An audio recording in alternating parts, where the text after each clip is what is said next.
Bienvenidos sean todos y todas. Iniciamos con esta clase el curso de Antropología Filosófica. Antropología es la ciencia que estudia a la persona humana, de anthropos, hombre. ¿Cuál es el objetivo de este curso? ¿Y por qué en un programa como este se pone? Ante todo, yo creo que se pretende ofrecer una visión coherente y sistemática de la persona humana en relación consigo misma, en relación con los demás, en relación con el mundo, en relación con Dios, mediante un análisis de los actos que la persona realiza para comprender mejor después quién es la persona misma. Y este es el primer objetivo, comprender a la persona mediante el análisis de sus actos. ¿Para qué? Para poder, y este sería el segundo objetivo, ofrecer las bases antropológicas de todos los comportamientos éticos. Todos nosotros sabemos que el comportamiento ético y la responsabilidad ante nuestros actos dependen de una determinada concepción que tengamos de la persona. Si uno tiene una concepción materialista, hedonista, pues juzgará un determinado comportamiento material o hedonista como adecuado. Si uno tiene una concepción más espiritualista, dichos comportamientos serán inadecuados. Los juicios éticos se hacen en base a las concepciones antropológicas. Queremos juzgar los actos de las personas, tenemos que saber quién es la persona humana. Y un tercer objetivo del curso es poder ofrecer las bases comunes y los instrumentos para poder dialogar con personas que no tienen las mismas convicciones culturales, religiosas, filosóficas. ¿Por qué? Porque lo que vamos a hacer en este curso es dialogar, discutir, entender quién es la persona como persona, no la persona como católico o no la persona como budista, sino la persona como persona. Y esto es lo más común que tenemos todos los hombres. Todos los seres humanos tenemos algo en común, que es la fuente de nuestra dignidad de seres humanos. Después nos diferenciará la cuenta bancaria que tenemos, o la cultura o incultura que tenemos, o el color de la piel, pero esos son elementos individuantes, secundarios, respecto a algo que es fundamental: quiénes somos. Y este es precisamente el objetivo de este curso. Para tratar de lograrlo, tenemos a disposición no solamente las unidades didácticas y las clases que se van a ofrecer, sino tenemos también un libro de texto que es el que pueden ver aquí. Explícame la persona. Hojeando este libro de texto, se darán perfectamente cuenta que no es un libro común, de solo texto, tiene muchos diagramas, está hecho a colores. Es un libro, llamémoslo, didáctico, que pretende ayudarles a todas y a todos ustedes en la comprensión de los conceptos que a veces se pueden presentar un poco difíciles. Ahí se los dejo para que se acerquen a él. ¿Cuál es el hilo conductor del curso? O sea, la lógica que va a seguir el curso. Según el principio lógico del sentido común, nadie da lo que no tiene. Si tú no tienes 100 pesos, no se los puedes ofrecer a tu amiga o a tu amigo. Dicho en términos técnicos filosóficos, es el principio de la causalidad eficiente. Todo acto tiene que tener una causa adecuada y a él proporcionada. Tú le das a tu amiga 100 pesos, quiere decir que tú tenías 100 pesos. Hay un efecto que se explica por una causa adecuada y proporcionada. Tu capacidad, tienes 100 pesos y se los ofreces. En el esquema que ustedes ven en sobreposición, se dan perfectamente cuenta cómo este principio lo vamos a ir explicando de mano derecha a izquierda.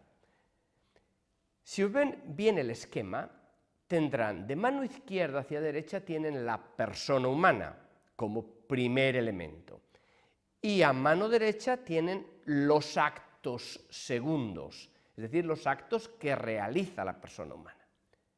A nosotros nos interesa saber quién es la persona humana, es decir, el círculo de la izquierda. Pero para llegar a ese círculo de la izquierda tenemos que comenzar analizando el círculo de la extrema derecha, los actos que la persona realiza. Después, las capacidades o facultades que la persona tiene para hacer esos actos. Yo los veo a ustedes, y los veo ¿por qué? Porque tengo una capacidad que es mi vista, que es una facultad. Esas capacidades son capacidades de una persona que tiene una naturaleza, que tiene una esencia y que está formada, como ven en el esquema, por la forma sustancial y por la materia prima, que constituyen la naturaleza, la esencia de la persona. Cada uno de nosotros tenemos nuestra naturaleza, nuestra esencia, pero existimos, es decir, esa esencia, esa naturaleza existe. Cada uno de nosotros existe, no es una esencia inexistente. Ser esencia constituye nuestro ser personal. Esa esencia está compuesta por una forma sustancial y una materia prima que tienen unas capacidades y que realizan unos actos. Al final del curso, nosotros sabremos quién es la persona, pero para llegar a la izquierda tenemos que partir desde la derecha. ¿Qué actos realiza la persona humana? Y este es en realidad el cuadro metafísico de referencia de todo este curso. A él tenemos que acudir para entender lo que estamos haciendo. La vida humana y los niveles de la vida en general. ¿Por qué partimos de esta unidad didáctica, la vida humana? Porque es el primer dato, es el primer acto, el más elemental que nosotros tenemos para saber quiénes somos. Nosotros somos un ser que vive. Nosotros existimos, también existe la piedra. ¿Cuál es la diferencia entre existencia y vida? ¿Qué es la vida? ¿Cuál es la diferencia entre la vida del gato y la vida de la persona humana? ¿Cuáles son los grados de la vida? Hay muchos niveles. ¿En qué se diferencia la vida vegetativa de la vida sensitiva, de la vida humana? Podríamos decir también de la vida angélica. ¿Cómo se estructura la vida? Y este es el primer dato que conocemos, el primer acto que la persona humana realiza, vive. ¿Qué significa vivir? No solamente significa existir, porque también la piedra existe. Hay una diferencia profunda entre existencia y vida. ¿Cuál es la diferencia que nos permite establecer que un hombre vive y una piedra existe? Es lo que llamamos el principio vital. Y el principio de vida de todo ser viviente, sea desde la planta, sea hasta la persona humana, está precisamente en aquello que constituye la estructura orgánica de organizada del ser viviente. El ser vivo es un ser organizado con una organización diferente y superior a la del no vivo y que se caracteriza fundamentalmente por 3 actos o cualidades que puede realizar: nutrirse, desarrollarse y reproducirse. Y este es el primer aspecto que tenemos y conocemos de la persona humana. A diferencia de la piedra, la persona humana no solamente existe, sino que también vive. Es un ser viviente y realiza una vida biológica, pero también una vida psíquica. Vida psíquica, ¿qué quiere decir eso? Quiere decir que el hombre no solamente tiene vida biológica, sino tiene vida cognoscitiva. El hombre conoce la realidad. Ve una casa, la ve, y no solamente la ve, sino que la puede pensar.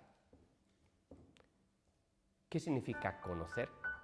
Esta es la segunda unidad didáctica, el conocimiento humano a nivel sensible. Se trata de ver cómo nosotros conocemos la realidad. Y para conocer la realidad, el primer nivel es el nivel de los sentidos. Ver, tocar, oír, oler. Y en este nivel nos asemejamos mucho al mundo animal. Pero hay ya una diferencia profunda, porque nosotros no solamente olemos, sino, como veremos, sabemos qué olemos. Somos conscientes del gusto, no solamente percibimos el gusto, sino somos conscientes de él.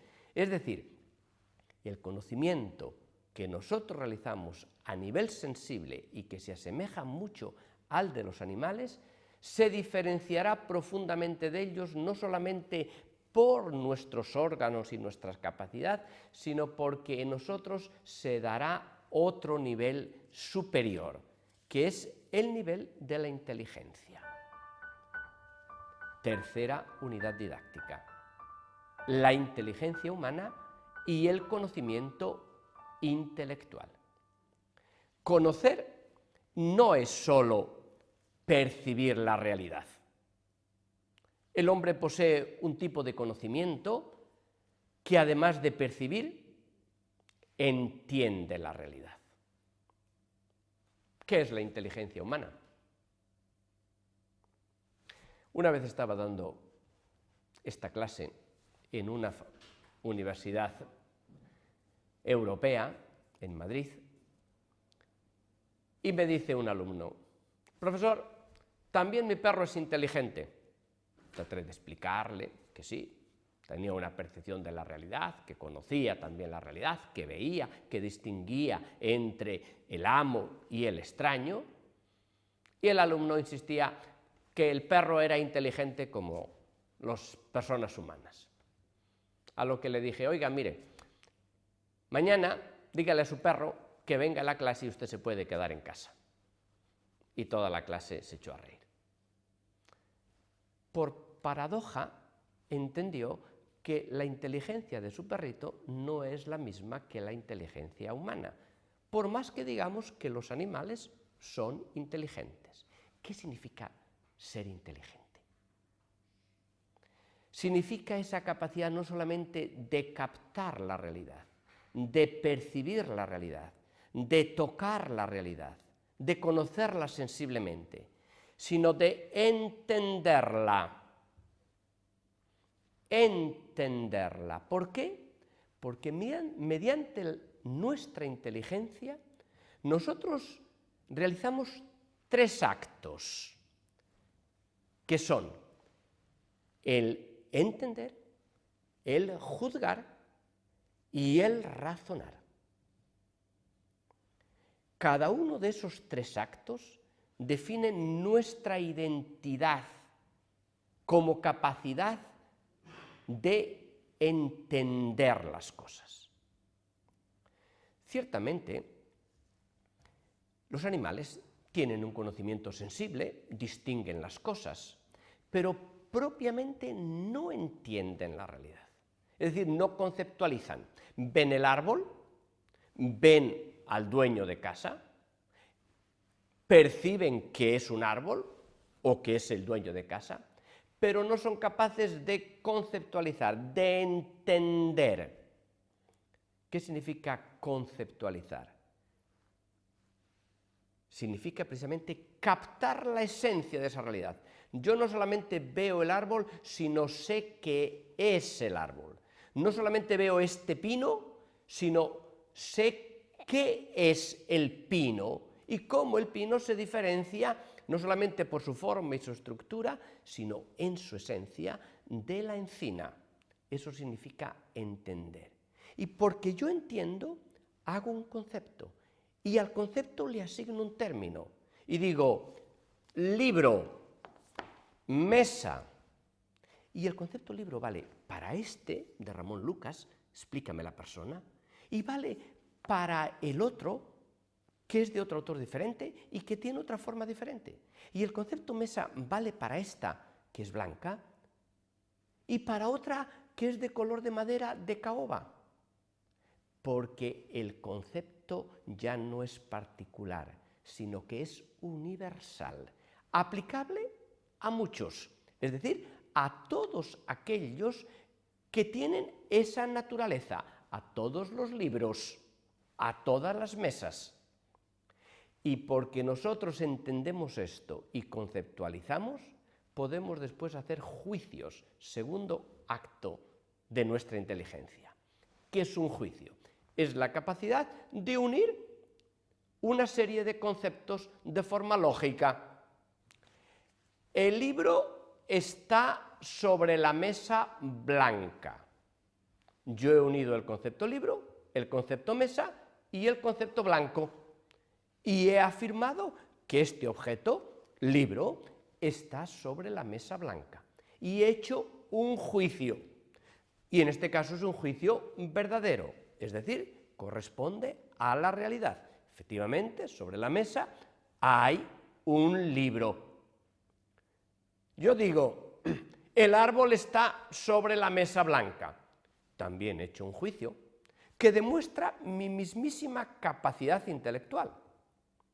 Pero es un juicio falso, es un juicio errado, es un juicio que no corresponde a la realidad, porque sobre la mesa blanca no hay ningún árbol. Fíjense, lo importante en este curso y en este momento no es si nuestros juicios son verdaderos o falsos. Lo importante es la capacidad que nosotros tenemos de hacerlos. Y esa capacidad es lo que a nosotros como personas nos define. El perro no puede hacer ni juicio verdadero ni juicio falso, simplemente no hace juicios, porque no tiene esa capacidad. Y hay un tercer acto, que es el razonar, es decir, la capacidad de unir varios juicios mediante un nexo lógico. Yo hago un juicio, los hombres son mortales. Hago otro juicio, David es hombre. Y concluyo uniendo lógicamente esos dos juicios a una conclusión. David es hombre, por tanto, David es mortal. Eso es un razonamiento. Y de nuevo, aquí no me importa en este momento tanto si el razonamiento es correcto o incorrecto. Lo importante es que demuestra nuestra capacidad de hacer razonamientos. El hombre, por tanto, lo que llevamos dicho, vive, no solamente existe. El hombre conoce y no solamente percibe la realidad a nivel sensible, sino que la capta a nivel intelectual, la entiende mediante su facultad que es la inteligencia. Y son ya tres elementos importantes para saber quiénes somos nosotros. Somos un ser viviente que percibe la realidad, y en esto nos asemejamos a los animales, pero somos un ser viviente que además de percibir, entiende la realidad y además puede hablar de ella.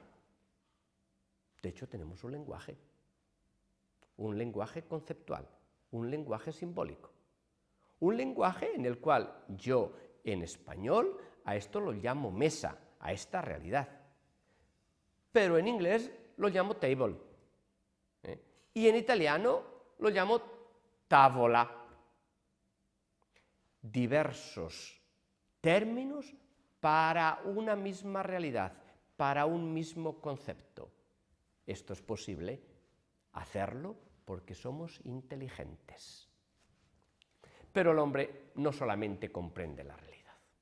Hay ulteriores actos en los cuales se muestra cómo el hombre se inclina, tiende hacia la realidad que conoce. Yo veo la manzana, la percibo, entiendo que es un bien para mí y me inclino hacia ella. Esto implica una tendencia, una inclinación. ¿Qué son los instintos y qué son las tendencias?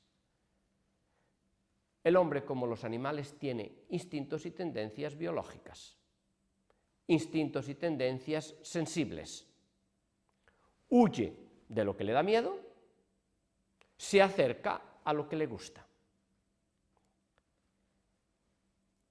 El objeto de esta cuarta unidad didáctica es precisamente entender cuáles son esas tendencias sensibles que todos nosotros tenemos. Muchas veces nos sentimos inclinados hacia cosas que ni siquiera hemos reflexionado, hemos pensado bien. ¿Por qué? Porque instintivamente, sensiblemente nos atraen. Nos atrae el helado, nos atrae la Coca-Cola, nos repulsa el reptil por una percepción. ¿Qué significa tender y cuáles son las tendencias sensibles? Pero además de las tendencias sensibles, cada uno de nosotros y el ser humano posee también tendencias espirituales. Tendencias espirituales, ¿qué quiere decir?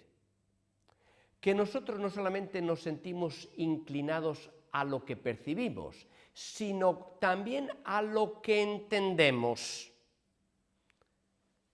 En la imagen que pueden ver, entienden la distinción de las tendencias. Las tendencias, por una parte, sensibles, que siguen a un conocimiento sensible, y las tendencias espirituales, que siguen al conocimiento intelectual. Las tendencias sensibles lo llamamos instintos.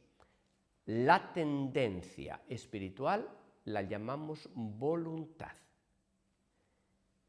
Y el acto de la voluntad lo llamamos querer o acto voluntario. ¿Qué es la voluntad? Es el objeto de la quinta unidad didáctica. ¿En qué consiste la voluntad? ¿Cómo formar la voluntad? ¿Cómo mover nuestra voluntad? La voluntad se mueve por motivos. ¿Y los motivos qué son? Realidades captadas por nuestra inteligencia en las cuales descubrimos un valor para nosotros. Les voy a contar una anécdota que tengo plasmada en el libro, Explícame la persona, pero que me sucedió realmente. Un amigo no sabía cómo hacer que su hijito de 5 años cerrara la puerta suave, para que no se golpeara la manilla y no se estropeara. Y un día encontró un estratagema. Cuando golpeó la puerta, la manilla se cayó no le dijo nada a su hijito, cogió el teléfono y llamó al cerrajero para que arreglara la puerta. Le arregló la puerta y después, delante de su hijito, le pagó peso tras peso al cerrajero su trabajo. Cuando el cerrajero se fue, le dijo: «Ay, hijito mío, lo que teníamos ahorrado mamá y yo para la PlayStation lo hemos tenido que gastar en reparar la manilla de la puerta». El niñito entendió perfectamente que si quería que papá y mamá le regalaran la PlayStation, la puerta no se tenía que estropear más veces. Él entendió a su modo el motivo por el cual actuar. Nuestra voluntad actúa siempre y únicamente por motivos, pero por motivos que nosotros entendamos, no solamente que son valores, sino son valores para nosotros en este momento, son actuales y son posibles. Uno de los actos fundamentales de nuestra voluntad es el acto deliberado, el acto libre, que es precisamente el objeto de la sexta unidad didáctica, la libertad humana. ¿Qué es el acto libre? El acto libre es el que procede de nuestra voluntad mediante una deliberación. Se dice que la libertad es la medida de la dignidad de la persona humana y de la grandeza del hombre. ¿Qué es la libertad? Cuando nosotros actuamos libremente, ¿qué sucede en nosotros? ¿Qué responsabilidades asumimos? ¿Cómo afirmar que somos libres a pesar de los condicionamientos en que vivimos, de la educación que recibimos, de la época histórica en que estamos? ¿Qué sentido tiene la libertad?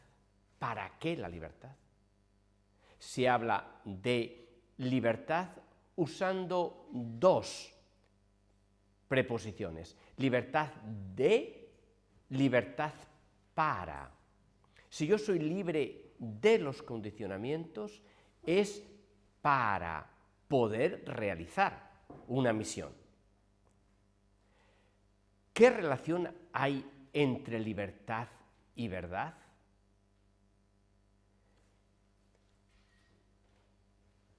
Pueden perfectamente ver cómo la cadena es cadena solamente cuando la libertad está unida a la verdad. Y esto es fácil entenderlo. Estamos haciendo en este momento una clase de filosofía, de antropología filosófica. Entonces el filósofo lo entiende bastante fácilmente y todos ustedes, en lo que llevamos visto, pueden darse cuenta. El acto libre es un acto de la voluntad. La voluntad es una capacidad que tiende hacia lo conocido, hacia lo presentado por nuestra inteligencia. Nuestra inteligencia nos presenta la realidad de las cosas, es decir, la verdad de las cosas. Me presenta que aquí hay un libro y yo tiendo a leer este libro. Es verdad, aquí hay un libro. Y tomo la decisión, con mi voluntad, de leerme este libro. Es decir, que nuestra voluntad está unida, como el anillo de una cadena, a nuestra inteligencia. Nuestra inteligencia nos presenta la verdad de las cosas y, por tanto, nuestra auténtica libertad es tender, elegir la verdad de las cosas. Cuando tú eliges algo que no es verdad, haces una elección libre, pero no auténtica. Les voy a poner un ejemplo muy sencillo. Una chica se enamora de un chico. ¿Y se enamora por qué? Porque se le presenta guapo, se le presenta respetuoso, se le presenta rico, la invita a los cines, al fin de semana, siempre muy respetuoso, de carácter muy amable, y se enamora de él y se casa.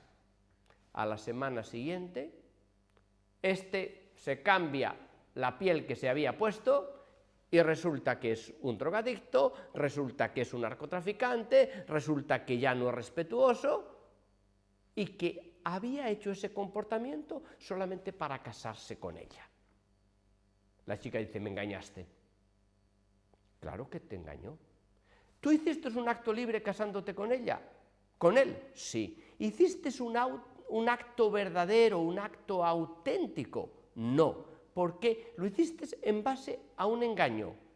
Es un acto libre, pero no es un acto auténtico. No es un acto que a ti te completa, te perfecciona. Por eso, la auténtica libertad es la que, como el anillo de una cadena, está unida siempre a la verdad. Y donde no hay verdad, donde hay mentira, no hay auténtica libertad. El último aspecto de esta unidad didáctica es el de la opción fundamental. ¿Qué es la opción fundamental? Es precisamente esa elección de fondo que todos nosotros realizamos en nuestra vida, por la cual decidimos lo que queremos ser y cómo queremos comportarnos, y que de alguna forma orienta, da sentido a todas nuestras otras elecciones particulares. Pongan el caso mío. Yo un día sentí la vocación al sacerdocio. Yo he hecho una opción fundamental en mi vida: ser sacerdote, que comporta e implica y orienta muchas otras elecciones particulares. Ser sacerdote significa ir a un seminario, ser sacerdote significa hacer unos estudios, y yo he tenido que ir a un seminario, he tenido que realizar unos estudios. Ser sacerdote implica un estilo de vida, ser sacerdote implica no casarse, ser sacerdote significa ser obediente, ser célibe, ser generoso. Todos esos actos están marcados, orientados por mi opción fundamental, el sacerdocio, como los tuyos están orientados y marcados por tu opción fundamental: casarte y tener una familia. Y por eso eres fiel a tu esposo o a tu esposa, por eso educas a tus hijos, a tus hijas, por eso tienes un trabajo, por eso eres honesto. La opción fundamental, por tanto, no es una opción determinante, pero sí es dominante. Es decir, domina sobre las otras opciones, las orienta, les da sentido. Y el último aspecto de esta temática es la unidad didáctica número 7, el amor humano. El acto supremo de nuestra libertad es el amor. Y no hay verdaderamente libertad donde no hay amor, donde hay constricción. San Agustín decía: ama y haz lo que quieras. ¿Por qué? Porque amando no harás nada que vaya en contra del amor. En el esquema que ven en sobreposición, tienen 3 tipos de amor: eros, filía y agape. En la persona humana no se dan separados, contrapuestos o uno sin el otro. En la persona humana estas 3 realidades del amor se dan en su totalidad de persona. Según el estado de vida, habrá más peso, insistencia de uno o de otro. Pero tenemos que la totalidad de la persona está imbuida por esta triple dimensión del amor: el amor sensible, el amor de eros, de ahí viene erótico, quítenle el sentido negativo y capten la realidad profunda de esta atracción; el amor de filía, es decir, de amistad; y el amor de agape, es decir, el amor de caridad desinteresado. Esto es el verdadero amor. El amor es un acto de nuestra voluntad libre. No es un sentimiento, no es un cosquilleo, ¿cierto? En el amor hay mucho sentimiento, hay mucha atracción, hay mucha sensibilidad, hay mucho cosquilleo, si quieren. Pero el amor es fundamentalmente la elección de la persona amada. Yo te quiero, le decimos a la persona. Y querer es un acto de la voluntad, no de la sensibilidad. Y por eso es una elección. Y por eso muchas veces no es correcto decir, no, es que ya no lo siento, para decir ya no lo amo, o ya no la ama. Una cosa es sentir y otra cosa es elegir. Una cosa es sentir y otra cosa es querer. Y por eso tenemos que distinguir claramente el amor auténtico, que es un acto de nuestra voluntad libre, de los sentimientos, de las emociones, que es precisamente la octava unidad didáctica. El hombre no es solamente conocimiento, no es solamente decisión. El hombre, la persona humana, es también sentimientos, emociones. ¿Y cuántas veces nosotros hacemos las cosas no porque las hemos reflexionado o las hemos decidido, sino porque lo sentimos, porque nos apetece? Esto no es secundario en nuestra vida, es importante en nuestra vida, forma parte de nuestra vida. Y tenemos que saber cómo orientar dichos sentimientos y dichas emociones, que son, digamos, aspectos subjetivos de nosotros. Cómo la realidad a nosotros nos golpea y cómo nosotros reaccionamos ante esa realidad que nos ha golpeado. Sentimientos y emociones que es importante entender para comprender la siguiente unidad didáctica, que es el temperamento y que es el carácter de las personas. ¿Por qué? Porque ya dice el refrán castellano que forma y figura hasta la sepultura. Es decir, cada uno de nosotros tenemos una manera, una forma caracterial, constitutiva de ser. La podremos limar, modificar, educar, perfeccionar o empeorar, pero cada uno de nosotros tenemos esa forma de ser. Eso es lo que llamamos nuestro carácter. Temperamento es lo que cada uno de nosotros recibimos de madre naturaleza, al nacer. Por tanto, es lo dado, lo que nosotros recibimos sin poner nada de nuestra parte. ¿Qué es el carácter? El carácter es la modificación del temperamento mediante la educación, mediante la cultura, mediante la voluntad. Por tanto, el carácter cambia, se modela sobre la base del temperamento. Y si es verdad que cada uno de nosotros puede lograr la cima por su inteligencia, también es verdad que no se permanecerá en esa cima si no es por el carácter y la voluntad. Y es el ejemplo de la tortuga y de la liebre. ¿Quién corre más rápido? No importa quién corre más rápido, es obvio que la liebre corre más rápido que la tortuga, sino quién llega antes al lugar.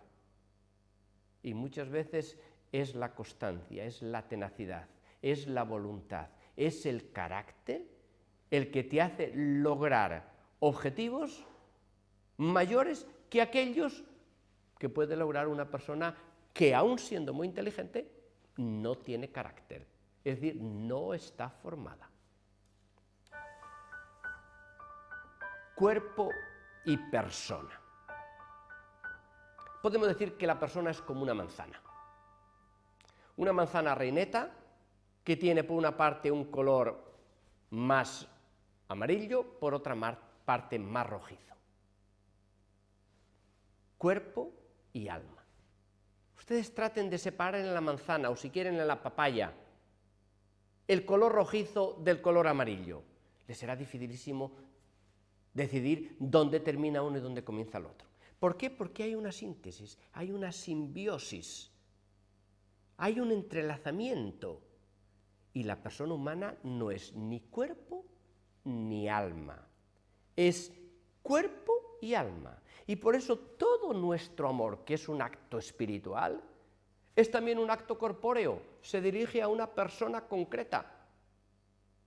Y nosotros amamos a esa persona y nos hemos casado con él o con ella porque un día lo vimos, o yo he adherido a una vocación religiosa porque un día oí a alguien hablarme de ello.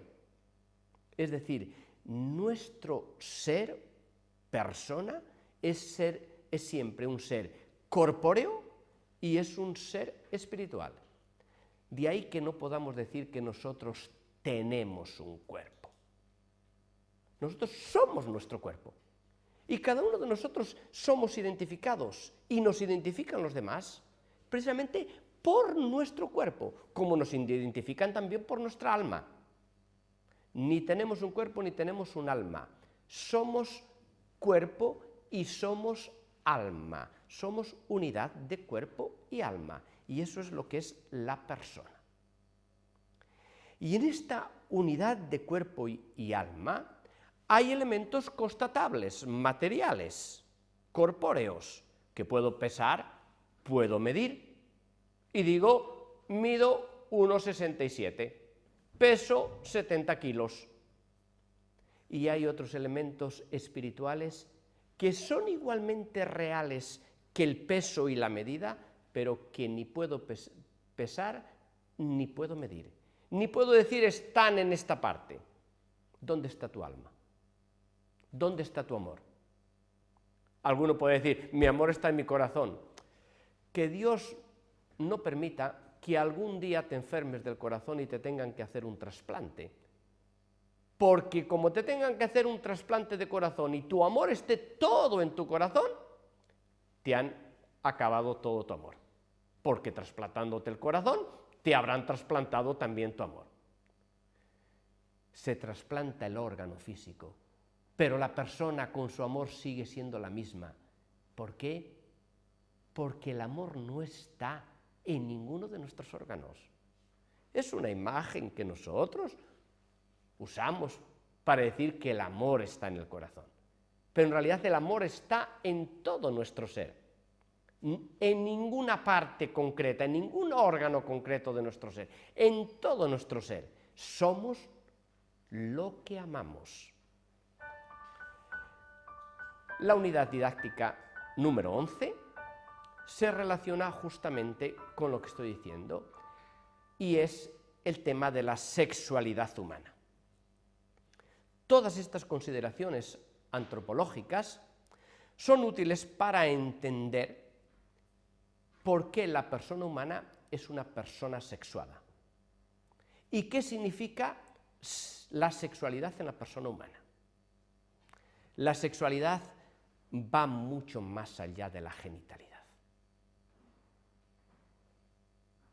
Ser una persona sexuada no significa solamente tener unos genitales, sino que la sexualidad implica una tridimensionalidad biológica, psíquica y espiritual. Y por eso lo fundamental de la sexualidad humana está en relacionarse con otra persona, en abrirse a otra persona, en no cerrarse en sí mismo. Y vive auténticamente su sexualidad aquel que se abre a otro. Y por eso, permítanme decirlo, también un sacerdote puede vivir auténticamente su identidad personal sexuada, porque la vive abriéndose y donándose a los demás. Y en un matrimonio se vive la sexualidad auténticamente en la medida en que te abres al otro, en que te donas al otro, en que respetas al otro. El mundo de hoy está muy genitalizado y poco sexualizado, porque la sexualidad completa es esa tridimensionalidad biológica, psíquica y espiritual. Con lo dicho, podemos formularnos el tema de la unidad didáctica número 12. ¿Cuál es el sentido de la vida humana? Porque todos los actos que hemos explicado hasta ahora nos llevan a formularnos la capacidad que el hombre tiene de encontrar el sentido y de dar sentido a la vida humana. ¿Vale la pena vivir? ¿Tiene sentido la vida? ¿El hombre posee un destino? Ustedes tendrán en su mente seguramente esa estatua de Rodin, el pensador, que tiene la mano sobre la cara, el cual expresa claramente lo que le estoy queriendo decir. El hombre se pregunta, se formula cuestiones fundamentales para su vida. ¿Qué sentido tiene mi vida? ¿Qué hago con mi libertad? ¿Por qué me entrego a los demás? ¿Por qué el sufrimiento? ¿Qué sentido tiene la muerte? Son esas preguntas que solamente una existencia como la nuestra, que es una existencia que vive humanamente, puede formularse. Y es por eso que nos formulamos también el tema de la unidad didáctica número 13, el sentido religioso y el sentido moral de la persona humana. El hombre es un ser religioso. Hay multiplicidad de expresiones religiosas, católica, budista, protestante, islámica, pero hay una fuente común de la cual surgen esas manifestaciones, que es la dimensión religiosa del hombre. Eso es precisamente el fin de esta unidad didáctica. ¿Qué significa que el hombre es un ser religioso? ¿Por qué el hombre es fundamentalmente, esencialmente religioso? Y unido a esto, la dimensión ética, moral de la persona. Los actos de las personas tienen una responsabilidad y por eso conllevan una moralidad. Es decir, ¿son actos bien hechos o son actos mal hechos? ¿Son actos buenos o son actos malos? Y la dimensión moral es lo que categoriza tu identidad personal. ¿Eres una buena persona o eres una mala persona? ¿Por qué? Porque actúas bien o actúas mal. El tema de la dimensión religiosa y de la dimensión moral nos introduce en la unidad didáctica 14. La muerte y la inmortalidad. Decía San Agustín: no sé cómo llamar esta vida, si una vida mortal o una muerte vital. El tema de la muerte no es solamente una cuestión biológica, constatar que nuestro organismo no funciona ya bien. Es un tema humano, personal, de relaciones de amor con los demás. Por eso preguntarnos por quién suena la campana es una pregunta retórica, porque la campana suena siempre por ti, sobre todo cuando hay amor. La existencia humana biológicamente conduce a un término, que es la muerte. Pero la muerte no es solamente una cuestión biológica, es una cuestión en la que el amor está presente. Y por eso nos preguntamos por el sentido de la muerte. Y la muerte la podemos relacionar también con la pregunta sobre el más allá de la muerte, el tema de la inmortalidad. todas las culturas, la historia de la humanidad, se ha preguntado siempre sobre el más allá de esta vida. ¿Sobrevivimos? Y sobrevivimos no solamente a la memoria y en la memoria de nuestros seres queridos, de los que nos suceden en este mundo, sino sobrevivimos personalmente nosotros. La cuestión de la inmortalidad no es la cuestión de la reencarnación, sino de la existencia personal e individual de cada uno de nosotros, más allá de este espacio y más allá de este tiempo. Y esta pregunta se relaciona también con el tema del amor. Una persona creada por amor quiere permanecer siempre. Como decía Marcel, tú no morirás. Eso es el amor. Y por eso, quien ha sido creado por amor, vive para siempre. Y eso quiere decir inmortal. La última unidad didáctica y la conclusión de este curso es una síntesis de todo el curso. La persona humana es un ser material y espiritual. Material porque realiza actos materiales que hemos visto. Espiritual, podemos también concluirlo, porque realiza actos espirituales. Nos preguntamos, precisamente, ¿por qué la persona humana tiene valor y dignidad? Pues tiene valor y dignidad en su cuerpo y en su alma, porque es no solamente un animal corpóreo, ni solamente un ángel puro, sino que es, como me gusta decir, un espíritu encarnado. Es decir, alguien que en su misma espiritualidad está sumergido en esta historia, en la materia, y alguien que con su materialidad trasciende esta historia y esta materia y se eleva al mundo del espíritu. Si quieren, con otra frase, es un horizonte vertical, que en su misma horizontalidad lleva la verticalidad. Yo espero que este curso sea para todas y todos ustedes una invitación a sumergirse en este espíritu encarnado, a vivir su encarnación, pero a vivirla espiritualizadamente, a sumergirse en este horizonte, en esta vida que tenemos que vivir humanamente, pero que trascendemos mediante nuestro espíritu y que, en último término, nos conducirá a Dios nuestro Señor. Se lo deseo de todo corazón.